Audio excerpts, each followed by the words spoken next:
Do capítulo 2 de Atos dos Apóstolos trata de comunhão. Mas apesar de haver esse tema comunhão na porção final do capítulo 2, o capítulo 2 ele é por demais conhecido por conta do evento Pentecostes, de modo que essa comunhão está inserida nesse contexto. Portanto, para que nós venhamos a pensar um pouco acerca de comunhão, vamos procurar construir o contexto do capítulo 2, entender o porquê de Lucas ter escrito desta maneira, a que ele se atém quando está aqui redigindo esse texto maravilhoso, para que nós venhamos, quem sabe, a ter melhores condições de compreender o que efetivamente ele nos comunica, do verso 42 ao verso 47. Em primeiro lugar, nós percebemos no princípio do capítulo, do versículo 1 ao versículo 4, que neste momento o Espírito vinha sobre a igreja sob duas perspectivas. No primeiro momento, fazendo jus a uma promessa veterotestamentária, a uma promessa do Antigo Testamento, que dizia respeito a essa descida do Espírito Santo, e no segundo momento, para inaugurar a igreja. Portanto, é a presença do Espírito Santo no seio da igreja que a inaugura. É a presença do Espírito Santo que dá a esse conglomerado de pessoas a característica devida, de modo que efetivamente ela venha a ser coluna e baluarte da verdade sobre a face da terra. E o que nós encontramos do verso 1 ao verso 4, outrora havia sido profetizado, por exemplo, pelo profeta Joel. Lá no livro do profeta Joel, no capítulo 2, a partir do versículo 28, o profeta vai nos dizer assim: e acontecerá depois que derramarei do meu espírito sobre toda a carne, vossos filhos e vossas filhas profetizarão, vossos velhos sonharão, e vossos jovens terão visões. Até sobre os servos e sobre as servas derramarei o meu espírito naqueles dias. Mostrarei prodígios no céu e na terra, sangue, fogo e colunas de fumaça. O sol se converterá em trevas e a lua em sangue, antes que venha o grande e terrível dia do Senhor. Verso 32 do capítulo 2 do profeta Joel. E acontecerá que todo aquele que invocar o nome do Senhor será salvo. Portanto, nós encontramos no Antigo Testamento uma profecia que diz respeito a esse período que nós estamos analisando aqui em Atos capítulo 2. O próprio Senhor Jesus, por exemplo, já na égide do Novo Testamento, em suas próprias palavras também vai nos fazer menção a este evento maravilhoso. As palavras do Senhor Jesus, lá no Evangelho de João, capítulo 14, a partir do versículo 16, ele vai nos dizer assim: e eu rogarei ao Pai, e ele vos dará outro Consolador, a fim de que esteja sempre convosco, o Espírito da verdade, que o mundo não pode receber, porque não o vê nem o conhece. Vós o conheceis, porque ele habita convosco e estará em vós. Portanto, nós sabemos, à luz das Escrituras hebraicas e à luz daquilo que o próprio Senhor Jesus nos ensinou no Novo Testamento, que para que finalmente a sua igreja fosse inaugurada, nós precisávamos da presença do Espírito Santo em nossas vidas. Nós precisávamos dele atuando em nós e a partir de nós, para que efetivamente nós pudéssemos ser considerados de igreja. Não é à toa que na porção final do Evangelho de Lucas, texto que introduz o que nós estamos analisando aqui, lá no capítulo 24, no versículo 49, Lucas vai nos dizer assim: permaneçam, pois, na cidade, leia-se, em Jerusalém, até que do alto sejais revestidos com o Espírito Santo. A presença do Espírito Santo ela é tão importante para a igreja, ela é tão cara, é tão preciosa a igreja, que Lucas diz assim: sem o Espírito Santo, não saiam de Jerusalém. Porque sem o Espírito Santo vocês não podem fazer efetivamente nada. Por mais que vocês tenham uma teologia profunda, por mais que vocês tenham um vocabulário rebuscado, por mais que vocês sejam poderosos em qualquer outras áreas do conhecimento humano, sem o Espírito Santo não dá. Sem o Espírito Santo nada de bom acontece. E quando o próprio Lucas continua escrevendo o documento, só que agora no seu segundo volume, no livro de Atos, lá no capítulo 1, No versículo 4 ele vai dizer assim: e comendo o Senhor Jesus com eles, determinou-lhes que não se ausentassem de Jerusalém, mas que esperassem a promessa do Pai. A promessa que eu fiz menção lá no livro do profeta Joel, a promessa que eu fiz menção através das palavras do Senhor Jesus, em João capítulo 14, esperem, portanto, a promessa do Pai, a qual eu vos disse, sem ela, vocês não podem fazer efetivamente nada. Portanto, fica claro que a igreja precisa do Espírito Santo. A igreja é o que é por causa da presença maravilhosa do Espírito Santo no seio dela. O poder do Espírito Santo, portanto, é condição sem a qual a igreja fica inoperante, irrelevante, sem razão de ser. Contudo, uma vez investida desse poder maravilhoso, todas as coisas são possíveis. O reverendo Ronaldo Lidório, presbiteriano, alguém que influencia muito a minha vida, diz o seguinte: sem o Espírito Santo, nada de bom acontece. Com o Espírito Santo, todas as coisas são possíveis.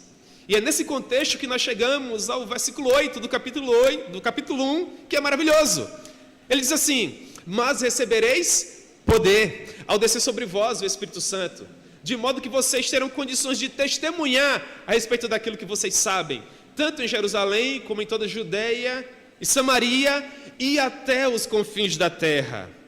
É dentro desse contexto que nós chegamos ao capítulo 2, versículo 1, quando finalmente essa promessa se cumpre. E Lucas nos diz assim: ao cumprir-se o dia de Pentecostes, estavam todos reunidos no mesmo lugar. Eu quero acreditar que o colégio apostólico e aqueles 70 outros discípulos, que também eram mais íntimos do Senhor Jesus, e que muito provavelmente se encontravam ali reunidos. Versículo 2, até que de repente veio do céu um som como de um vento impetuoso e encheu toda a casa onde estavam assentados, e apareceram distribuídas entre eles línguas como de fogo, e pousou uma sobre cada um deles.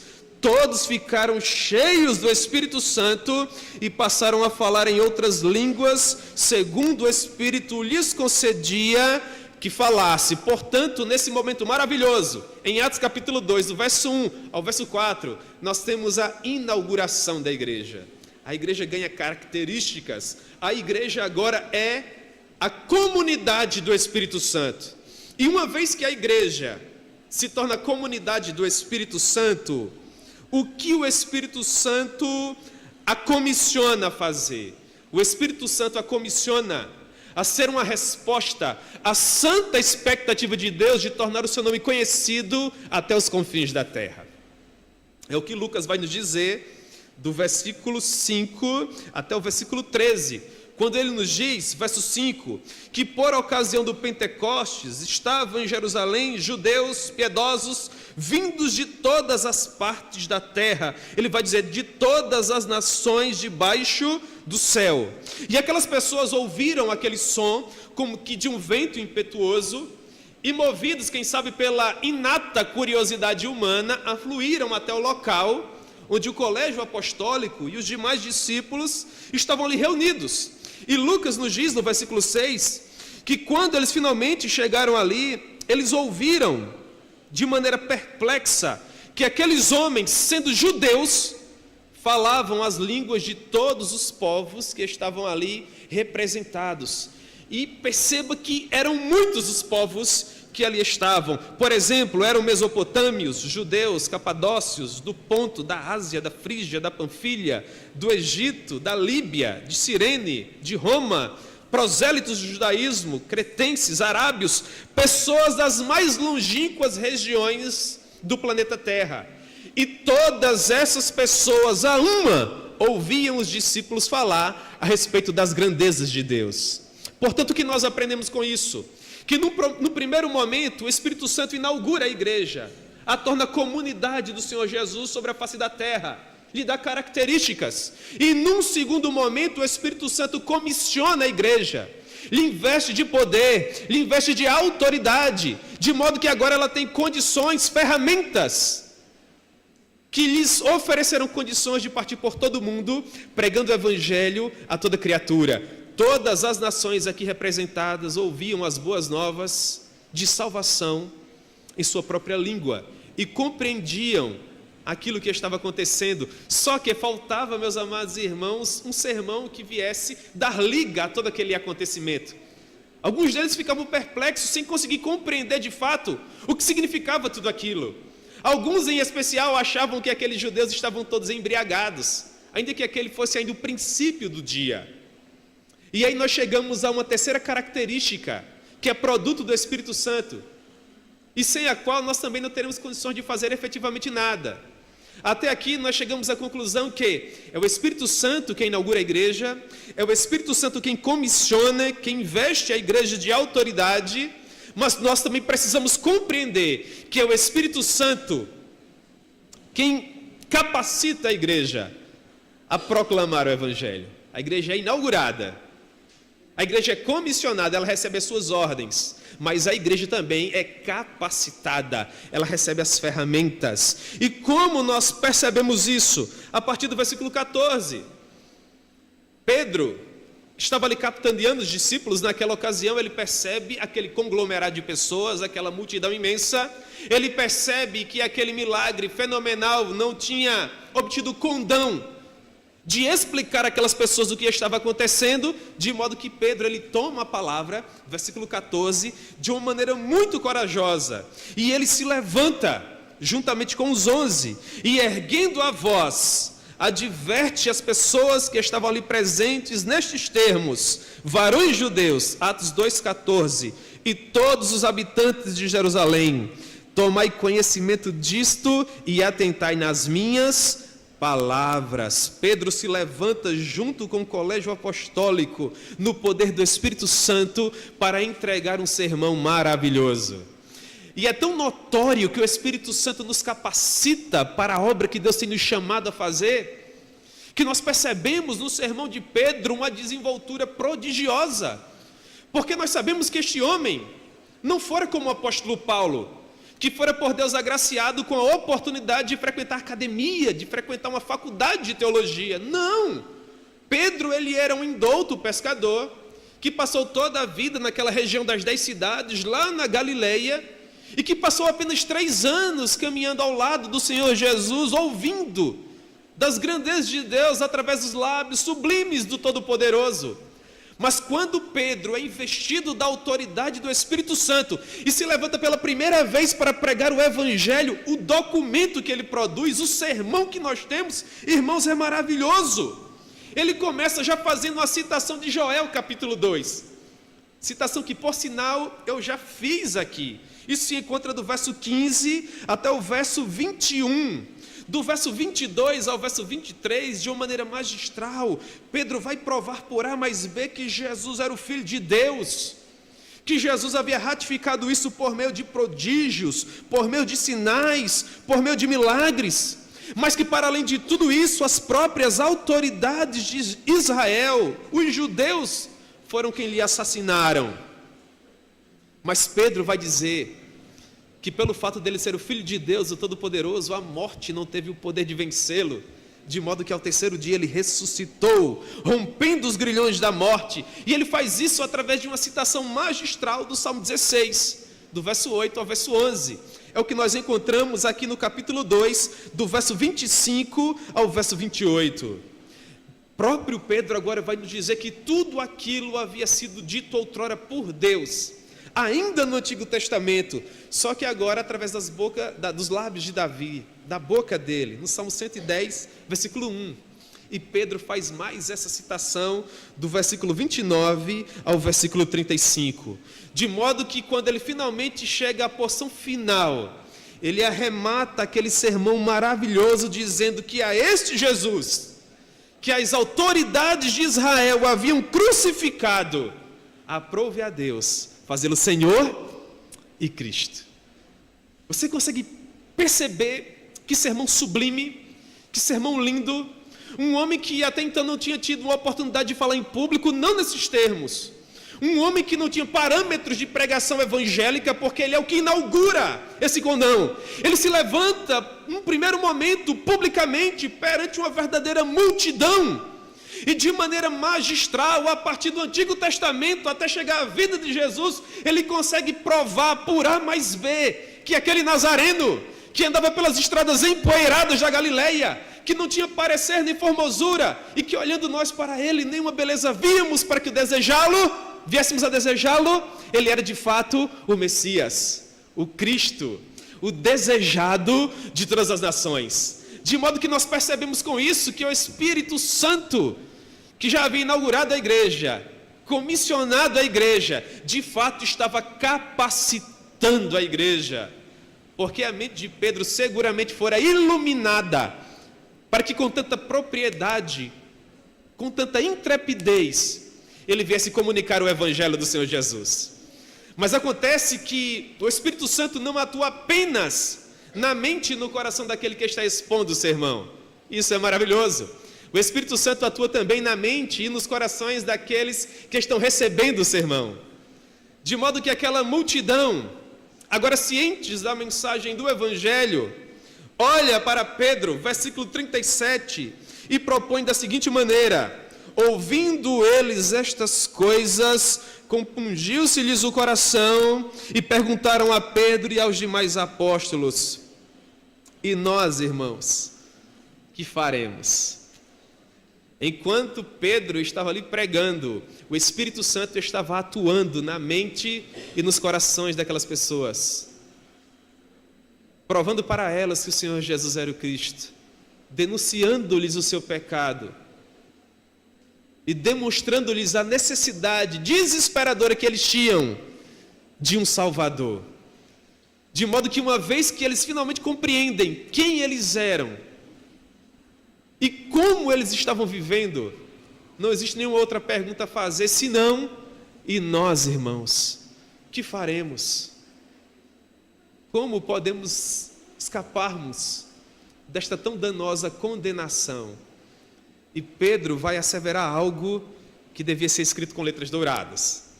Ele diz assim, versículo 38, arrependei-vos cada um de vós e seja batizado em nome do Senhor Jesus Cristo para a remissão dos vossos pecados e recebereis o dom do Espírito Santo. Versículo 38, em primeiro lugar, arrependam-se dos seus pecados.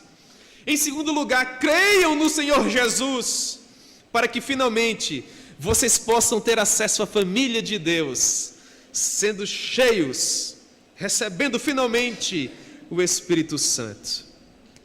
E é interessante notar, irmãos, que esta promessa maravilhosa, ela não está tão distante de nós. Se houver porventura alguém aqui hoje à noite que ainda não teve acesso a essa mensagem, ou se através dos meios de comunicação que irradiam agora esse sermão, se houver alguém que está nos ouvindo que ainda não teve acesso a isso, Lucas vai nos dizer lá no versículo 38 que esta promessa é também para aqueles que estão longe, isto é, para todos quantos o Senhor chamar. Há esperança para você.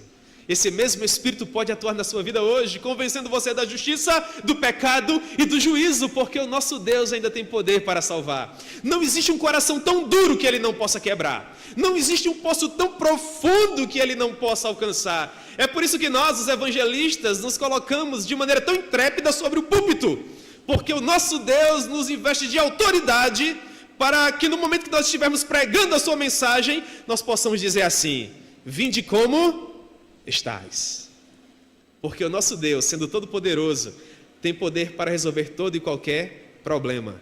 E ainda que a indesejada de todas as gentes venha nos visitar, a morte, aquela que nós não amamos, ainda assim nós triunfaremos, porque viveremos eternamente, pelos séculos dos séculos. O que será para nós infinitamente melhor. Porque lá, na casa do nosso Pai, há delícias indizíveis e alegrias perpetuamente. Dentro desse contexto, ora, irmãos, agora se torna até óbvio, não é? Cerca de 3.000 pessoas recebem a Jesus como o Salvador das suas vidas. E agora a igreja se encontra com um tremendo problema logístico, porque aquele cenáculo onde eles se reuniam seguramente não teria condições de comportar tanta gente. Os documentos do Novo Testamento ainda não haviam sido produzidos. A primeira carta do apóstolo Paulo vai surgir cerca de 15 anos depois desse fato aqui. Então os irmãos não tinham onde se reunir, Os irmãos não tinham textos doutrinários no contexto de Novo Testamento para catequizar, discipular aquelas pessoas. Judas havia tirado a sua própria vida porque havia traído ao Senhor Jesus, fora substituído por Matias. O número de 12 discípulos estava mais uma vez composto, só que 12 para pastorear 3.000 seria uma coisa assim meio que difícil. Haviam outros irmãos piedosos também, mas irmãos, seminários não haviam sido inaugurados. Nós não tínhamos inários ainda, a coisa estava começando, a coisa estava iniciando. Qual seria, portanto, a saída para amparar tantas pessoas, para alimentá-las espiritualmente, para ensinar esse povo acerca de quem é Jesus? Quais parâmetros que eles deveriam buscar nas suas orações particulares? Quais canções eles deveriam cantar?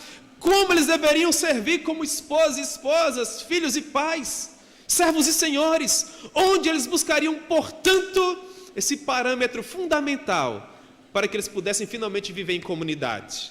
Resposta: através da comunhão, através do caminhar junto, através do exemplo, através da sinergia, da reciprocidade da igreja.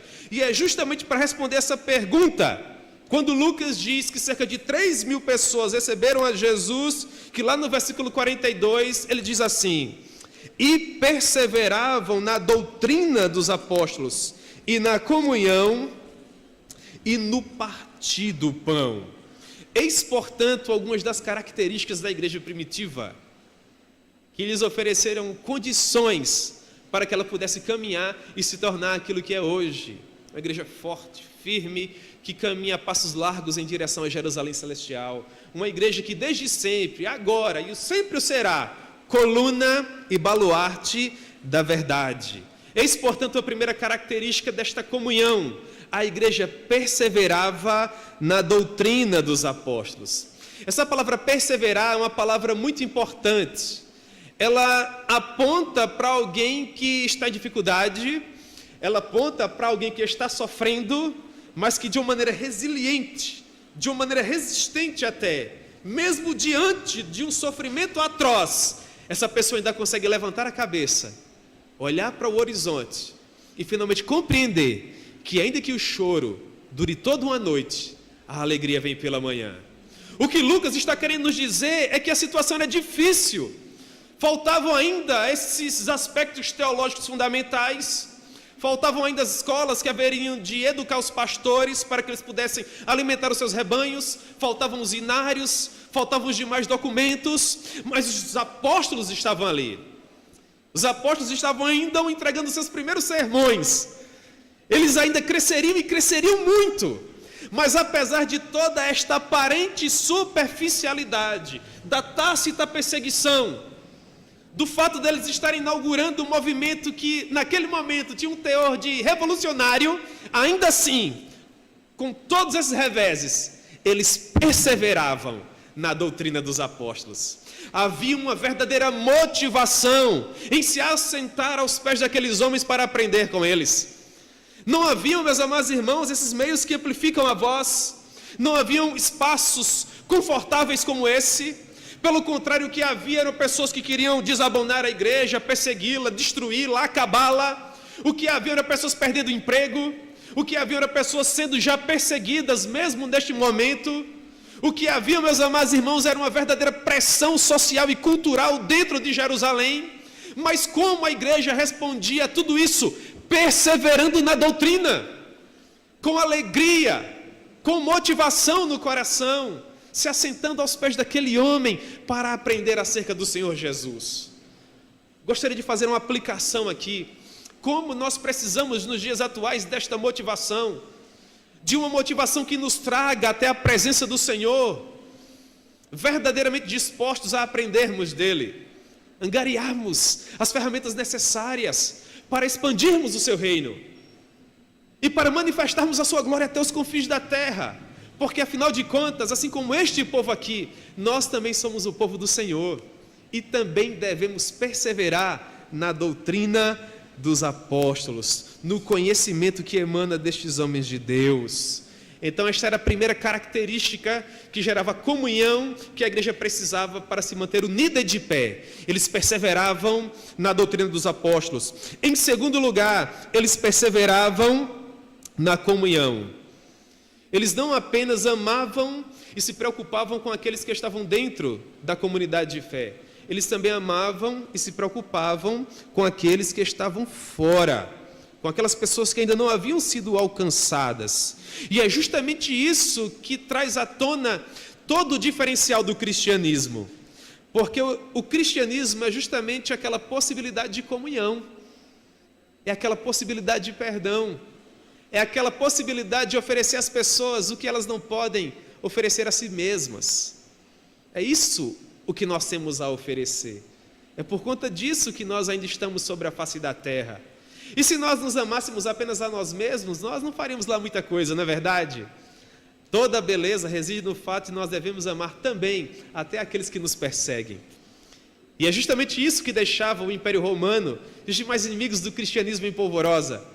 Por mais que os irmãos fossem perseguidos, por mais que houvessem tantos e tantos problemas, o que mais denotava aquele povo dentro dos muros de Jerusalém era o amor, era a comunhão, era o Espírito Santo que servia como elo para unir o povo do Senhor, fazendo com que a igreja permanecesse firme, apesar de todas as dificuldades. Em terceiro lugar, a igreja, ela perseverava no partir do pão. Esse partir do pão está dentro de um contexto de culto. Portanto, eu quero acreditar que neste momento aqui, Lucas está fazendo menção à ceia do Senhor, ao sacramento. Pessoas eram perseguidas, pessoas sofriam, muitos outros choravam, mas quando a igreja se reunia em memória do nome do Senhor, fazendo jus àquele sacramento maravilhoso, os irmãos sim, naquele momento podiam se alegrar e saber que tudo aquilo estava valendo a pena. Mas por que será que a igreja do Senhor, mesmo nesse momento difícil, tinha ciência em seu coração que tudo aquilo valeria a pena? Porque eles não estavam com os olhos fixos no presente. Não, pelo contrário, a igreja do Senhor estava com os olhos fixos no futuro, naquilo que lhes aguardava. Eles sabiam que em breve, aquele que haveria de vir, finalmente viria, que os portões se abririam, a trombeta soaria, e todo aquele sofrimento e pesar teria valido a pena.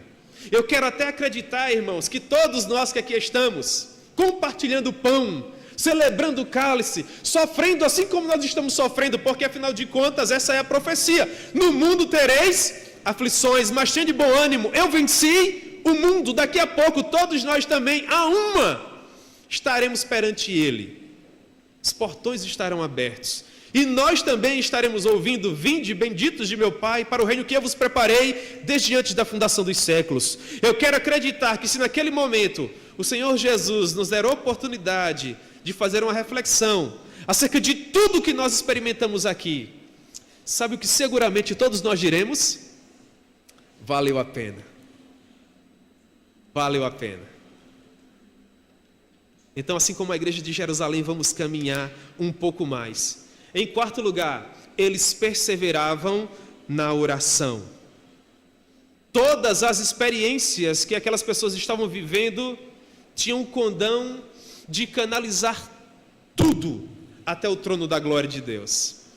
Talvez aquelas orações não fossem as mais rebuscadas teologicamente, talvez aquelas orações não fossem as mais elaboradas em termos de vernáculo, de vocabulário, mas seguramente aquelas pessoas estavam elevando o coração a Deus. Estavam aos pés do Senhor Jesus, clamando por forças, clamando por sabedoria, e eles oravam constantemente, a todo tempo, a tempo e fora de tempo. Portanto, no momento em que eles perseveravam na doutrina dos apóstolos, no momento em que eles perseveravam na comunhão, no partir do pão e nas orações, naquele momento eles faziam jus a todas as promessas, tanto do Antigo Testamento como do Novo, porque apesar de todas as dificuldades e para além de todas as coisas, naquela comunidade nós tínhamos a personificação da igreja. E a igreja é o que é, porque ela caminha em comunhão, como o corpo do Senhor, que realiza na terra os seus maravilhosos feitos, os seus grandes feitos. E é finalmente agora Lucas ele caminha para o final, do verso 43 ao verso 47, explicando melhor, com outras palavras, aquilo que de maneira sucinta ele já havia explicado no verso 42. De modo que, feita esta poderosa declaração inicial acerca deste pilar inalienável chamado comunhão, Lucas ele oferece à igreja melhores parâmetros, assim como hoje ele também nos oferece melhores parâmetros.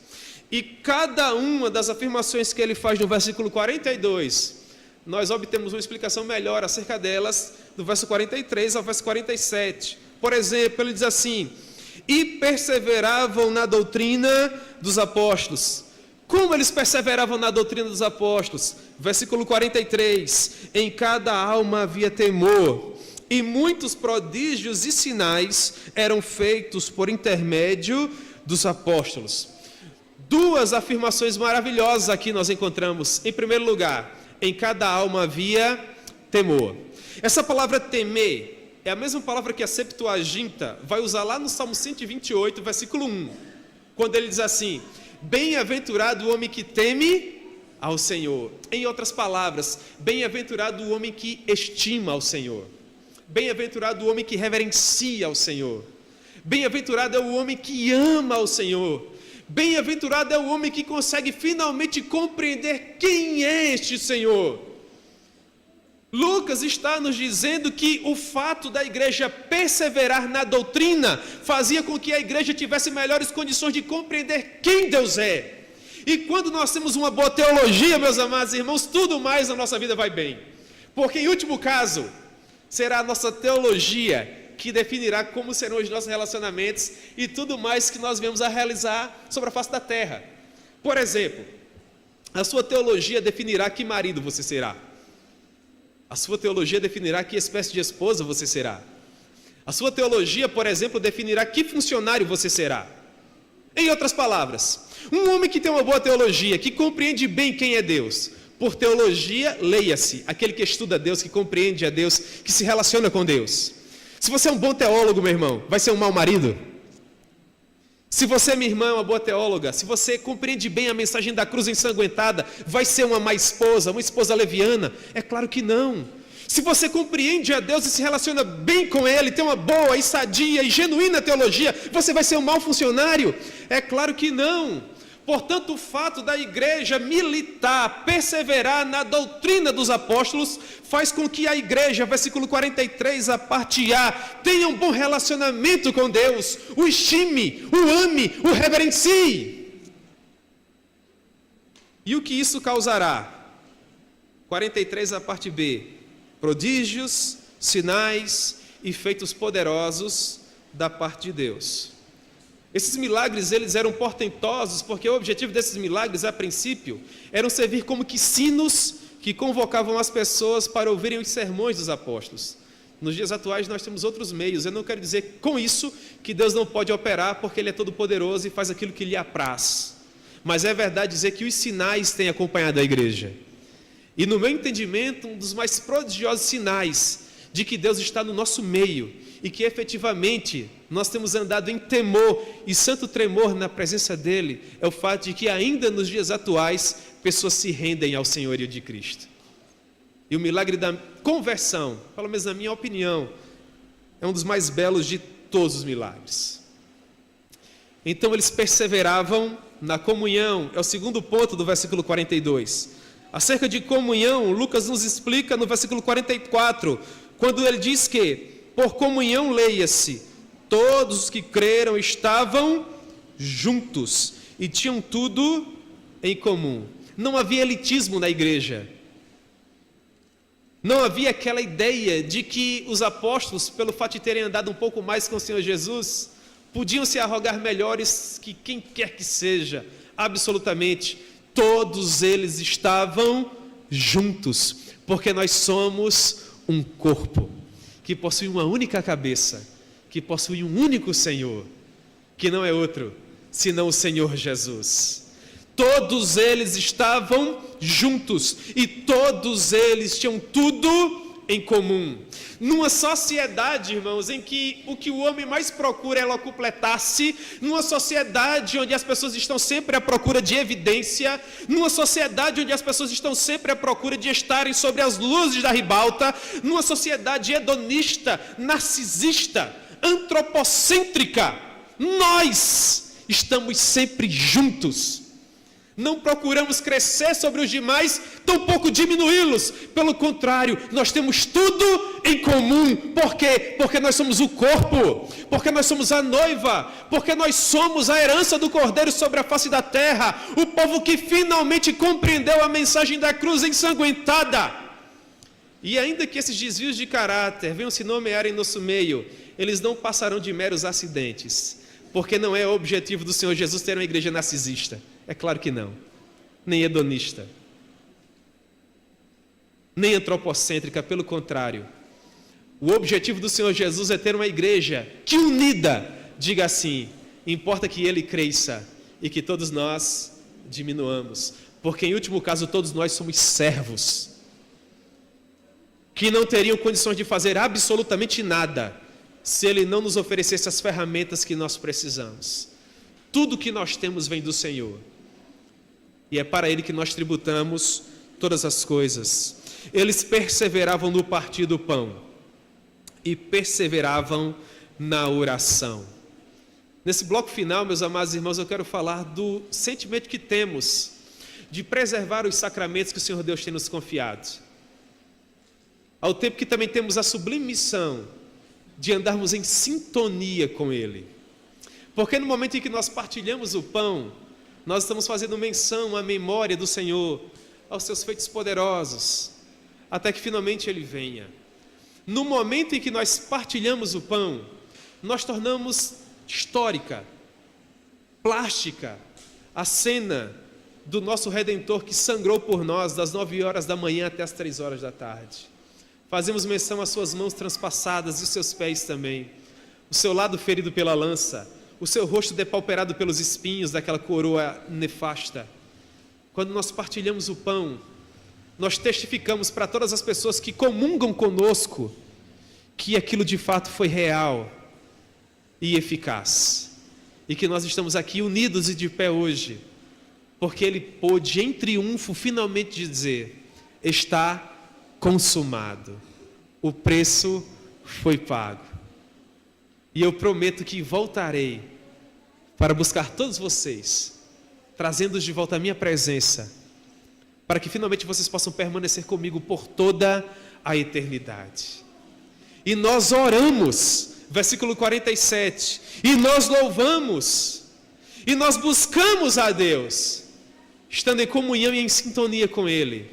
E quando isso acontece, o Senhor vai acrescentando todos os dias aqueles que haverão de ser salvos, porque nós haveremos de ir caindo paulatinamente, gradativamente, na simpatia do povo, atraindo as pessoas para serem tais quais nós somos, homens e mulheres de Deus, que mesmo com suas falhas e os seus somenos, ainda assim, com muita alegria e honra, tem servido como coluna e baluarte da verdade sobre a face da terra.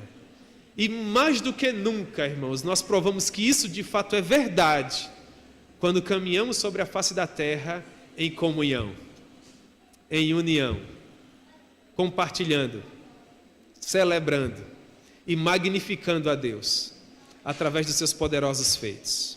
Amém? Que o Senhor Deus possa aplicar a sua palavra ao nosso coração. Vamos orar no nome de Jesus.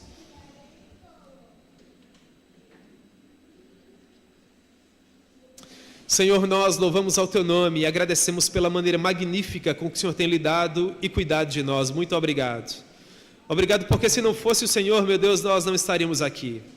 É verdade dizer que a comunhão que nós temos é devida à maneira com que o Teu Espírito Santo inaugurou a Tua igreja, comissionou a Tua igreja e capacitou a Tua igreja para que ela se tornasse aquilo que é hoje. Obrigado, ó Deus, porque nós finalmente tivemos acesso ao que significa comunhão, no momento em que o Teu Espírito Santo fez tudo aquilo por nós. Só quando tudo estava finalmente preparado, quando a igreja estava pronta, quando tudo estava no seu devido lugar, finalmente nós pudemos sair de Jerusalém, através de toda a Judeia, Samaria e até os confins da terra, como um corpo glorioso sobre a face deste planeta, provando a todos quantos que aquilo que o Senhor Jesus fez por nós na cruz do Calvário fora real, fora eficaz. No corpo dele nós nos encontramos unidos, no corpo dele nós encontramos a devida comunhão, através do Espírito que nos consola, nós somos, ó Deus, aquilo que efetivamente o Senhor tem esperado de nós sobre a face da terra, e é uma honra para todos nós estarmos aqui hoje à noite em comunhão, porque tudo que nós temos e somos não é devido a nós, Senhor, não em absoluto, é devido ao teu imenso amor, que se manifesta no meio de cada um de nós, através do Espírito Santo, que atua em nós e através de nós. Portanto, Santo Espírito de Deus, muito obrigado, porque em Ti nós temos a comunhão que nos torna a igreja do Senhor. É assim, ó Deus, que nós oramos e por tudo mais agradecemos em nome de Jesus. Amém. Meus irmãos, que Deus abençoe. Parabéns aos jovens pelos seus 31 anos. Muito obrigado ao pastor Robson pela rica oportunidade de rever amigos tão preciosos. Amém? Fiquem com Deus.